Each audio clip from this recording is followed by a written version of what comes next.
The fifth company in the Innovation Showcase today is a company called Skyvision. Doron Ben-Sira, Chief Executive Officer, will tell us more about it. Thank you. Welcome. Okay, good afternoon. I assume I'm between you and the break, right? So it's a good... Well, there'll be an award first. Okay, good afternoon to everybody. My name is Doron Ben-Sira, and I'm the CEO of Skyvision. It's a little bit of a change for the four previous companies that presented here. We are not manufacturing things, we are not developing things, but what we try to bring is to bring all those technology, especially the one that Itzik mentioned, the last one, to the market. Skyvision, the mission of the company is being a global telecommunication company, to be a connectivity company, and mainly a system integration company of different kind of connectivity into the emerging markets. Very much focused on the Asian continent those days, or roughly in the last 5 years, but looking at other continents or other areas of the world as well. I choose mainly to focus on the African market, even this is not the only market we are looking at because of the huge opportunity that we see in the market. We roughly see today a market size of more than $2 to $3 billion of connectivity solution, connectivity application, connectivity infrastructure. So we try to emphasize here what are the size of the opportunity that we see today just in the African continent. Recently there was a couple of major articles comparing the African market 10 years ago, 15 years ago, and today. The last one that I read was about 2 weeks ago from The Economist, quite a huge article that compares the way they saw the infrastructure and the connectivity market in Africa 10 years ago and today. And just a couple of quotes that, of course, keep us very encouraging in what we are doing. A very big expansion in terms of the size of the population, in terms of the GDP growth of the major countries in the continent, in terms of a big expansion into the middle class, into different applications that need connectivity into the homes, into institutes, into corporations, and into governments. If we look at a very interesting presentation of internet connectivity and where is the penetration expected in the internet market, you see that the African on the blue side is the less penetration area. For salespeople or for companies that would like to sell connectivity, this is a very promising slide. So what Skyvision is, and again, focusing mainly on the African market, Skyvision invested in the last 6 to 7 years, relatively above $30 million of investment in infrastructure. Either it will be satellite infrastructure, a pop-up presence of terrestrial solution, more or less in about 35 countries in the African continent. A very close relationship with providers like satellites companies, and you see here quite a long list of satellites companies, US-based, European-based, and even Israelis-based, and a very large infrastructure in most of the big countries that we see today in the African continent. So it's a combination of satellites, ground space, fiber connectivity, POPs, and so on. I don't know if you see all the names here. Today, Skyvision have presence, as I mentioned, in roughly 30 countries with local people, local African people based in the major countries, and pop-up presence either satellites-based or fiber-based in most of the countries in the continent. This is a bigger view. The model of operation is a combination of direct presence of Skyvision employees in the major countries. Either it will be salespeople, sales engineers, or technical people that are responsible for delivering projects. or roughly about 100 business partners. Either it will be representatives, business partners, resellers, and you name it. A bigger number of representatives in the bigger countries and a smaller numbers of representatives and partners in the smaller countries. Another nice growing area for us is the north part of the African. After all the revolution that we saw in summer 2011, we start to see lots of activities in terms of opening the market into many new players. But the main activities of the company for the last 5 years was in the sub-Sahara region, from South Africa up to the sub-Sahara. Talking about the advantages of the company, and there are more than a few. First, as you saw, quite a wide global operation and facilities. Facilities all over Africa, facilities, of course, in Israel and in the US and Europe, in some of those parts. Massive infrastructure of POPs, satellites, teleports, hubs in the area. In the last 5 years, or the first 5 years of our operation in Africa, the major market was operators, GSM operator, fixed line operator, and internet providers. And today I would say that most of the companies, most of the leading service providers in Africa are between Skyvision customers. In the last year, we invested heavily on local presence of employees. If until 2010, we mainly relied on partners, different kind of partners.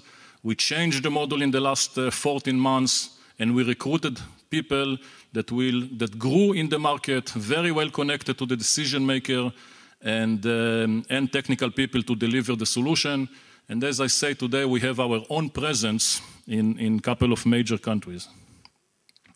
The company, in a nutshell, it's not a new company, 12 years old company, but very focused on the African market for the last 6 years. 1 minute.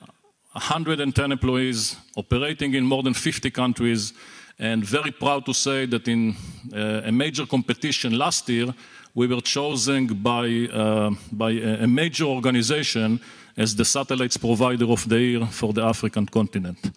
Offering a very wide range of solutions from designing, planning, of course, deployment and maintenance. Customers from many kinds of sectors, from financial, NGOs, corporates, mining, oil and gas, and of course, cellular operator, as well as telcos.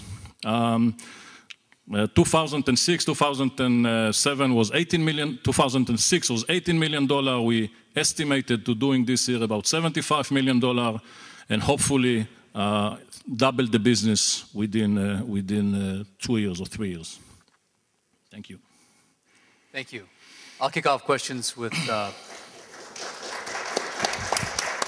It's quite a success story.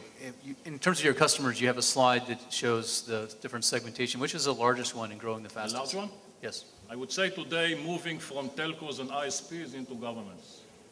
Mainly on the rural projects like e-learning, e-medical, in many countries. Hand you this microphone. So no, maybe I can use this. Wait, all right, judges. Doron, yes. This is very impressive growth. Thank you. Can you tell us how did you get to this business? Very unusual. Hard work. How we got into it, or how we? Yeah, how did you get in? How did you? First, I'm 1 year the CEO, so I cannot take the glamour of the growth before that. But I would say local presence, local connection, local relationship, and a very, very high SLAs. One of the major things I see in the company is very high satisfaction of customers, moving up all the time. I didn't see any customer that left the company, so a lot of repeat orders and growth with service providers, ISPs, corporates. So I would say high level of service, lots of dedication, very professionalism. There are not many companies in Africa. Actually, there are very few companies in Africa that can offer, like the HSBC Bank, global view and local presence. Yeah, we are quite unique. I don't have a lot of experience in Africa. It's, to be successful there requires unique skill set.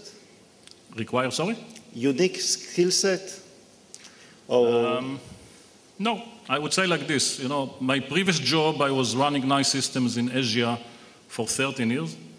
I brought all my skill set from Asia, dealing with all the Asian countries into Africa. Basically, if you are good, you know what you are doing, you are focused, you are dedicated, you have good people. It's not very unique skill sets. You just need to do the job right. Is there something unique in your solution that is focused on Africa, or was it just a decision as a market to go after? No, I think there is not something unique to the African market, and we are looking at expanding into a lot of other emerging markets. I would say the opportunity in Africa is so big, and we want to keep being focused on the market in Africa, but easily what we are doing can be deployed elsewhere.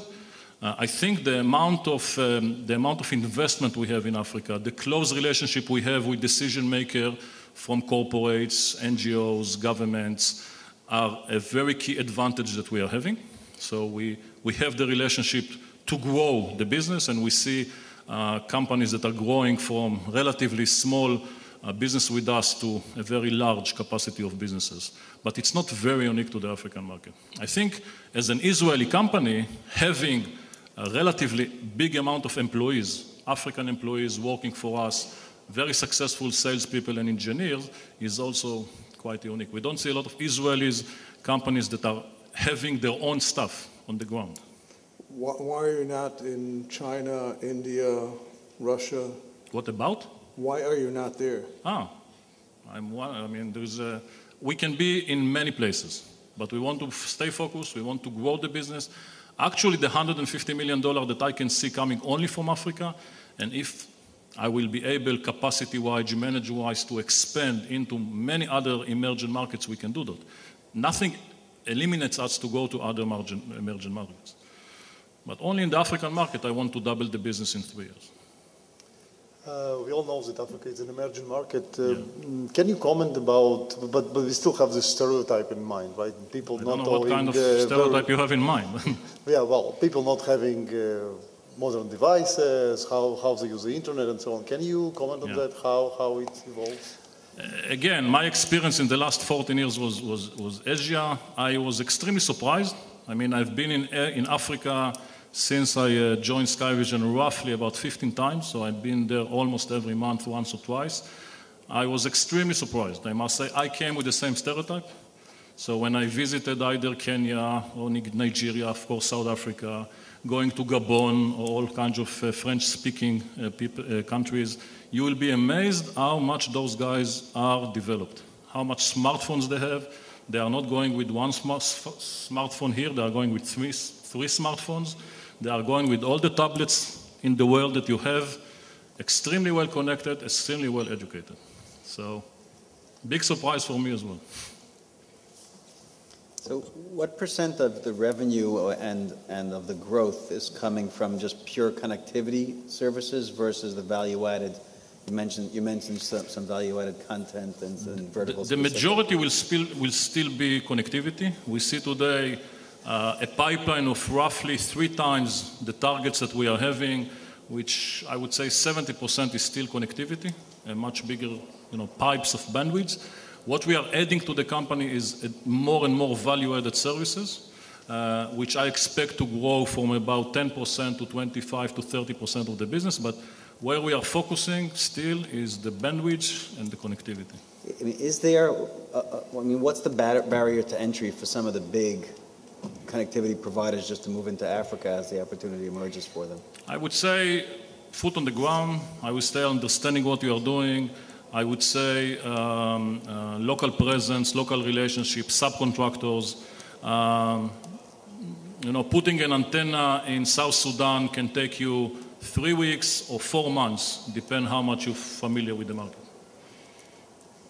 In the mobile wireless industry, it's pretty widely understood that gross margins tend around 30-35% on average. Some companies The gross do, margin. Gross margins for services. Some companies do better. In this business, can you give us a sense for The gross margin? the margins you earn on your services? Yeah. 50, 55, 60. Other questions? Thank you very much. Thank you very much. Judges, if I can have your tally sheets, we'll ask the CEOs that presented to come back up here. We have something for you, and we'll round out the day.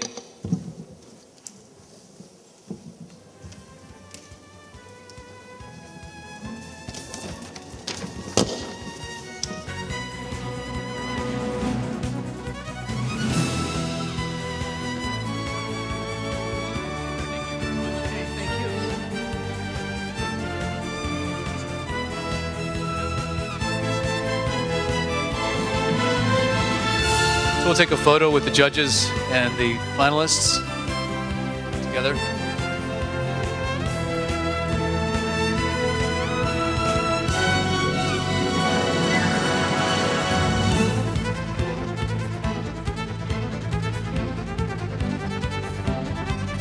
Thank you.